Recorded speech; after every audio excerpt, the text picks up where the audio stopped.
Hi friends, ഇന്നിപ്പോൾ നിങ്ങളോട് സംസാരിക്കാൻ പോകുന്ന വിഷയം, ഇപ്പോൾ നമ്മളൊരു യുദ്ധത്തിൻ്റെ വക്കിൽ ആണല്ലോ നിൽക്കുന്നത്. ഇപ്പോൾ സർക്കാർ അടിയന്തരമായിട്ട് ചർച്ചകൾ നടന്നുകൊണ്ടിരിക്കുകയാണ്. ഈ സാഹചര്യത്തെ എങ്ങനെ നേരിടുന്നു, അത് സൈന്യത്തെ ഏൽപ്പിക്കുകയാണോ അതോ സർക്കാർ നേരിട്ട് അതിനുള്ളത് ബന്ധം നടത്താൻ ശ്രമിക്കുകയാണോ എന്ന്.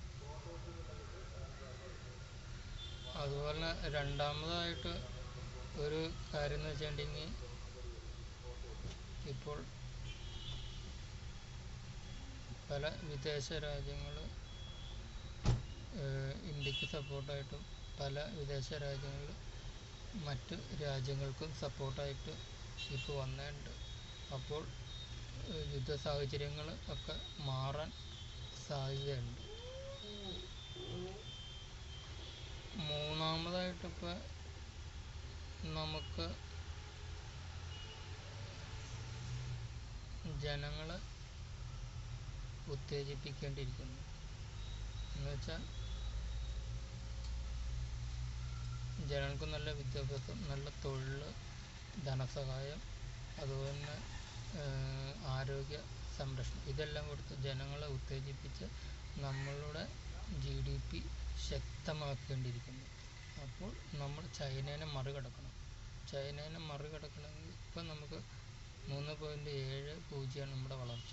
ചൈനയുടെ 17% വളർച്ച. അപ്പോൾ ഇത് മറികടന്നാൽ മാത്രമാണ് നമുക്ക് ഒരു യുദ്ധത്തിനുള്ള സാഹചര്യം ഉള്ളൂ. നമ്മൾ മറ്റുള്ള രാജ്യങ്ങളെ ആശ്രയിക്കാണ്ട് സ്വയം സൈനിക ശക്തിയാവണം. നമ്മൾ സ്വയം സൈന്യം ഉപകരണങ്ങളൊക്കെ വികസിപ്പിക്കേണ്ടിയിരിക്കുന്നു. മറ്റുള്ളവരുടെ സപ്പോർട്ട് നമുക്ക് ഇനി ആവശ്യമില്ലാത്ത ഇത് വരും. അപ്പോൾ മറ്റുള്ളവരെ ആശ്രയിക്കാണ്ട് നമുക്ക് യുദ്ധങ്ങൾ ചെയ്യാൻ കഴിയും. എന്നാൽ മാത്രമാണ് നമുക്ക് യുദ്ധത്തിൽ വിജയിക്കാൻ കഴിയും. പിന്നെ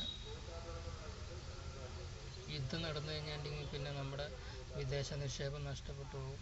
അതുപോലെ തന്നെ സ്വദേശത്തും ഭയങ്കരമായ തൊഴിൽ രഹിതരുണ്ടാവും, നാശനഷ്ടങ്ങളുണ്ടാവും, പല പ്രയാസങ്ങളും വിഷമങ്ങളും ഉണ്ടാവും. അപ്പോൾ അതിനെയൊക്കെ അതിജീവിക്കേണ്ടി വരും. പിന്നെ നമ്മുടെ വളർച്ച 10-25 വർഷത്തിന് താഴത്തേക്ക് വീണ്ടും നമ്മൾ ഒന്നേന്ന് ആരംഭിക്കേണ്ടിയിരിക്കും. അപ്പോൾ സർക്കാർ യുദ്ധമാണോ സമാധാനമാണോ എന്ന് സർക്കാർ അടിയന്തരമായ ചർച്ചകൾ നടന്നുകൊണ്ടിരിക്കുന്നു. നമുക്ക് പിന്നീട് അതിനെക്കുറിച്ച് മനസ്സിലാക്കാൻ കഴിയും.